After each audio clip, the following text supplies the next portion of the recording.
Et bonjour à toutes et à tous, très content de vous retrouver ce mardi 1er novembre. Beaucoup de choses à voir ensemble ce matin, notamment l'analyse des cryptos, Bitcoin, Ethereum, Atom et Quant. On va essayer de se positionner en trading de tendance, donc essayer de positionner bien sûr les actifs qui se portent bien. Vigilance tout de même, je le rappelle, demain annonce de la Fed sur ses taux, donc qui pourrait apporter beaucoup de volatilité. Avant de démarrer, j'ai une excellente nouvelle à vous partager avec le broker crypto avec lequel je travaille, qui est Bybit. Et bien tout simplement, il y a une offre actuellement qui est vraiment géniale, notamment pour toutes les personnes qui démarrent et qui souhaiteraient se lancer, mais commencer à jouer avec un capital vraiment petit. Et bien tout simplement, Bybit avec le lien, il faut absolument passer par le lien, sinon l'offre ne marche pas, que vous avez en haut de la vidéo au moment où je vous parle ou alors dans la description, et bien vous permet de bénéficier de 30 dollars de cadeaux de bienvenue. Donc c'est vraiment top, hein. Il suffit simplement de faire des petites missions comme le premier dépôt, passer un ordre en trade, et pour ça vous avez 30 jours pour le faire. Donc n'hésitez pas à déjà vous inscrire, quitte à faire les dépôts un peu plus tard. Ça vous permettra tout simplement déjà de pouvoir profiter de l'offre. Et également, vous pouvez avoir un bonus qui peut aller jusqu'à 4000 dollars, donc ça fait le tout jusqu'à 4030. Alors bien évidemment, c'est en fonction de vos capacités et de l'argent que vous souhaitez mettre, mais vous voyez, en fonction du dépôt que vous faites, plus vous mettez d'argent, logiquement, plus Bybit vous offre un bonus. Alors il faut savoir que les bonus ne sont pas cumulatifs, je le précise. Tout simplement, c'est par exemple si vous déposez 1000 dollars, vous allez avoir 30 dollars complémentaires de bonus, qui fera 60 avec celui-ci, parce que ça c'est acquis. Mais par contre, on ne va pas cumuler le 1 plus le 10 dollars ici, ça sera uniquement 30. Et vous voyez, tout simplement, si vous avez pour objectif de mettre 3000 dollars plus tard dans les crypto-monnaies, mais si vous recevez 100 dollars, ce qui est énorme, hein, vous allez pouvoir trader avec 100 dollars, entre guillemets, gratuitement. C'est-à-dire que même si vous vous trompez, vous perdez les 100 dollars qu'on vous a offert, on s'en fout un petit peu, et ça vous permet tout simplement de tester un petit peu en démo avec de l'argent qu'on vous donne. Même ici, profitez-en, trader avec 30 dollars de cadeau, c'est vraiment le top. Et puis si vous avez plus de 3000 dollars à déposer et que vous faites derrière des volumes importants, vous voyez, si vous tradez 50 000 dollars, là c'est vraiment pour les sommes les plus importantes, vous pouvez avoir jusqu'à 350, 750 dollars en plus, voire 4000 si vous déposez plus de 100 000 dollars. Donc voilà, quand même des choses assez intéressantes, hein. Il suffit tout simplement aujourd'hui de déposer 1000 dollars sur la plateforme, vous avez déjà 60%, entre guillemets, sans rien faire, vous avez déjà gagné 6%. Ok, donc c'est vraiment le top. Passez par le lien pour vous inscrire. Je vous rappelle que sur Bybit, on peut faire plein de choses. On peut bien évidemment trader de la crypto-monnaie. On peut faire également ce qu'on appelle du stacking. Je vous en ai déjà peut-être entendu parler. C'est tout simplement comme de l'épargne, c'est comme un livret A, sauf que là, vous allez mettre à disposition des crypto-monnaies. Et l'idéal, c'est quand vous êtes en train d'en détenir, plutôt que de les laisser et qu'elles ne travaillent pas. Et bien, par exemple, ici sur le Bitcoin, vous pouvez aller jusqu'à 4,5% de rendement. Attention, c'est des rendements annuels, bien entendu. Ici, sur l'USDT, sans rien faire, c'est 10%. Je vous rappelle actuellement que le livret A, je ne sais plus exactement, ça m'intéresse pas trop pour être honnête, mais c'est entre 1,5 et 2, si je dis pas de bêtises. Voilà, là, c'est juste au moins 5 fois plus. Donc, il suffit juste d'avoir de l'USDT, même si vous voulez rien faire, vous déposez vos 1000 premiers dollars, vous les mettez et sur un an, vous avez 10%.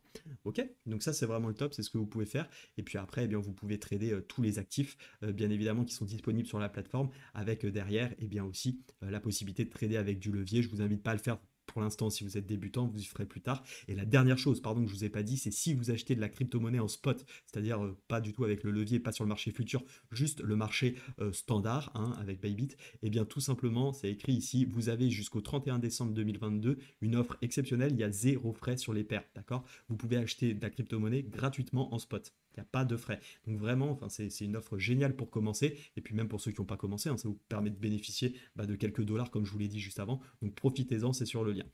Ensuite, on va passer donc sur la heatmap. Qu'est-ce qui nous attend aujourd'hui? Eh bien, on a un marché plutôt dans le vert encore, le Dodge qui continue sa hausse. C'est vraiment exceptionnel ce qui se passe. Attention, bien évidemment, à ne pas acheter une explosion, bien entendu, hein. Attendez un repli. Je vous invite vraiment à ne pas rentrer comme des gorées.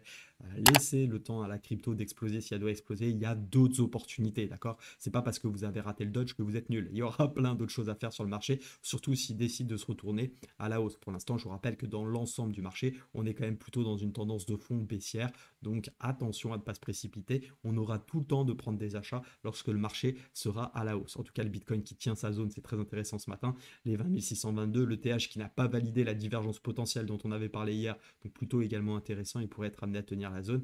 Et on va aller voir d'ailleurs tout de suite ce que ça donne sur les graphiques.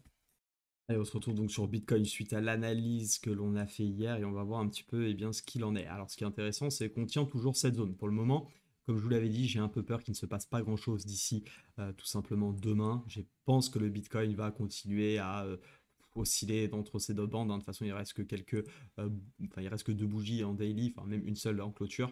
Et en 4 heures, vous voyez, on est en train bien, de consolider progressivement. Alors, ce qui est intéressant, c'est qu'on voit, hein, ça rebute pour l'instant sur les 21 000. On tient pour l'instant les 20 500, hein, qu'on est en train de conserver ici. On voit que ça ne fait pas de nouveau plus bas, au contraire. Donc, on a une sorte de petit triangle ascendant qu'on pourrait avoir une cassure et derrière une explosion à la hausse. Attention, si ça casse, à pas avoir une fausse cassure, notamment si ça casse juste avant la news, parce qu'on pourrait vraiment avoir ici une chasse à la liquidité et du coup revenir vers le bas. Donc attention à cela. Maintenant, c'est sûr que si on a une belle cassure, bah, vous pouvez tout à fait trader le triangle avec une bonne gestion du risque-reward, bien entendu. D'autant que si bien, on prend la hauteur de ce triangle qui représente, je vais prendre plutôt ici, le dernier plus haut, le dernier plus bas.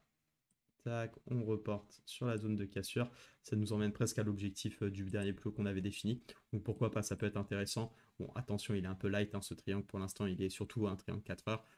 On se méfie bien évidemment, mais ça reste tout de même très intéressant pour le moment. Donc je pense que tant que bien, on ne sort pas de cette zone, soyons vigilants, mais ça reste intéressant de voir tout de même que le Bitcoin tient ce niveau.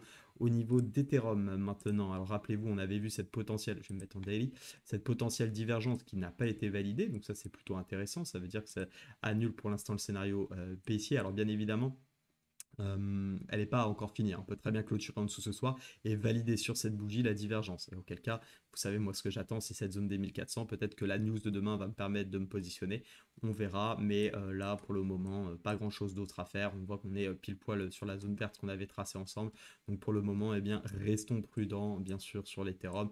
Pas grand chose à faire encore une fois, tant qu'on n'a pas plus de signaux. Si on arrive à passer cette zone, bon bah ça sera intéressant. L'objectif, ça sera tout simplement de casser ensuite cette grosse oblique rouge qui pour l'instant eh bien repousser les prix vers le bas. Si on arrive à la casser, prochain objectif, arriver sur la zone des 19, pardon, 19, je confonds le Bitcoin et l'Ethereum, 1920 et puis enfin casser bien évidemment la barre des 2000 où là bien on pourra commencer à remplir nos wallets tout simplement d'Ethereum parce qu'on aura potentiellement retourné la tendance avec un très très joli W qui aura été construit en plus de 3 mois, donc plutôt très intéressant. Je voulais revenir également donc sur Atom qui lui est en train de tout casser tout simplement. Atom c'est vraiment très intéressant ce qu'il fait. Alors pourquoi? Parce que déjà on est dans une tendance haussière, hein, quasiment. Il ne suffit plus qu'à casser cette moyenne mobile de 100. Donc moi c'est clairement ce qui va m'intéresser ici. Qu'est-ce qui m'intéresse également? Bah, tout simplement on avait une sorte de canal qu'on a réussi à casser. Alors je vais juste reprendre mes niveaux de Fibo pour voir un petit quelque chose. Ouais, c'est les 0,5 qui ont tenu. Ok, intéressant. Ça n'empêche que pour le moment, eh bien, on a donc cassé cette mini correction à droite, hein, qui maintenait les prix à la baisse. On l'a cassé, donc on est en train de passer au-dessus. On va peut-être avoir un repli avec le rejet de cette moyenne mobile, tout simplement 200. Et ce qui pourrait être intéressant, bah, c'est de venir se positionner sur ce petit W. D'accord? Petit W, on se positionne ici, ça peut être très très intéressant. En 4 heures, il faut savoir qu'on est en tendance haussière, d'accord, sur du plus court terme. On le voit bien ici. Alors, qu'est-ce qui se passe? Tac, tac, tac. Oui, j'ai une moyenne mobile en trop. Voilà. Donc là, on avait vu la cassure, hein. Vous avez vu la beauté ici. W, cassure, pullback quasiment au point près, et ça part. Quand je vous dis que les pullbacks, c'est important de les prendre parce que vraiment, et bien tout simplement, ça permet d'avoir des meilleures entrées. C'est que ça arrive relativement quand même souvent. Je vous invite à vous rapprocher de ça. Maintenant, en 4 heures, on pourrait très bien aussi viser cette zone qui serait pour l'instant la moyenne mobile 50 et qui représente également une zone, vous voyez ici, d'anciennes support, support, support, cassé, résistance, résistance, résistance. On revient tester, on casse, on se réappuie, support. Donc pour l'instant, ça fait support. Donc la zone ici des 13 est très intéressante également à payer, à voir si on n'a pas un petit quelque chose dans ce cas-là et pourquoi pas profiter de la continuation parce qu'il n'y a aucune raison pour qu'on revienne automatiquement sur ce pullback, sachant que ça a déjà été pullbacké ici. Donc peut-être que cette zone-là peut être la première zone d'intérêt d'achat. Si jamais ça lâche directement, bah pourquoi pas dans ce cas-là viser celle-ci. Ok, je vais tout simplement la mettre en 4 heures cette zone parce que si je la laisse en rouge, je vais penser que c'est du daily. Voilà, donc au niveau d'Atom, plutôt très intéressant si on a la chance de pouvoir replier. Et enfin, pour terminer cette émission qui sera plus courte que d'habitude parce que finalement j'ai regardé le reste, il n'y a pas non plus énormément de choses à faire. Alors, pourquoi Quant? Parce que j'ai tapé Quant USDT, pardon. QNT USDT.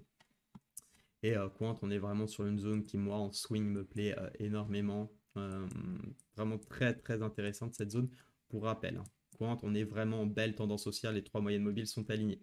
On a la moyenne mobile 20 qui est en train de s'aplatir, donc on a une pause dans le marché. On est revenu chercher le RSI 50, plutôt intéressant, donc on a bien dégonflé au niveau de la pression acheteuse. Maintenant, l'objectif, c'est essayer tout simplement de pouvoir continuer à se positionner dans cette tendance. Ok, donc, ce que je vais chercher, moi, c'est un petit signal supplémentaire dans une unité de temps inférieure qui me dit ok, c'est bon, a priori, on reprend les achats. On voit que là, on est complètement coincé entre la moyenne 200 qui tient en support et pour l'instant la 50 qui fait résistance. Si on est amené à casser le dernier plus haut ici, ça veut dire que potentiellement, on reprend une tendance haussière. On reprend donc la tendance de fond. Pour ceux qui étaient dans le live hier, ça doit vous parler, c'est ce qu'on a vu. Essayer de se positionner sur des figures de retournement court terme qui redonnent en tout cas le sens de la tendance long terme. Je pense que ça vous parle. Donc là, ce serait un petit peu tout simplement avoir une sorte de W ici 4 heures qui permet de retourner cette correction baissière 4 heures pour tout simplement reprendre la tendance de fond daily qui est elle haussière. Et dans ce cas-là, on positionnerait, une fois qu'on a une cassure, un prix d'entrée ici, un stop loss probablement sous la bande, et on irait chercher des objectifs. Le premier objectif, ça sera bien évidemment le dernier plus haut, avant tout simplement d'essayer d'aller chercher quelque chose de plus intéressant. Alors qu'est-ce qu'on pourrait avoir? On peut prendre un Fibonacci de toute la baisse ici, et puis essayer de voir si on n'a pas un 0,5 ou un 0,68. Le 0,5 c'est quasiment le dernier plus haut, donc pourquoi pas le 0,5 prendre un premier profit, et puis pourquoi pas ensuite prendre un deuxième profit sur les 0,68. Et déjà si on prend profit sur 0,5 et 0,68, là plusieurs possibilités, remonter le stop loss pour sécuriser, et puis surtout pourquoi pas laisser courir, et plus si affinité, si le coin décide vraiment d'exploser, pourquoi pas essayer d'aller chercher l'ancien ATH. Voilà les amis, je crois que je vous ai à peu près tout dit pour aujourd'hui. N'hésitez pas à nous rejoindre sur les réseaux, profitez de l'offre Bybit pour ceux qui cherchent un broker, même si vous en avez déjà un, franchement profitez d'avoir aussi Bybit parce que vous avez des crypto-monnaies parfois qui sont listées sur cet exchange et qui ne sont pas sur d'autres. Exemple KuCoin, Binance ou encore FTX. Donc profitez vraiment de cette offre qui est top. Commencez, si vous avez 1000 $, vous avez 60 $ quasiment offerts. J'ai envie de vous dire, c'est 6%, quoi. C'est énorme. C'est 6% que vous allez pouvoir utiliser pour vous entraîner. C'est juste top. Et ces 1000 $ en plus à côté, vous pouvez les positionner, je vous l'ai dit, à 10% en rendement. C'est juste génial. Ok, donc profitez de tout ça. Le lien, il est dans la description. Je vous souhaite bien évidemment un excellent mardi 1er novembre et je vous retrouve demain. Pas d'émission de scalping cet après-midi. À très vite. Ciao.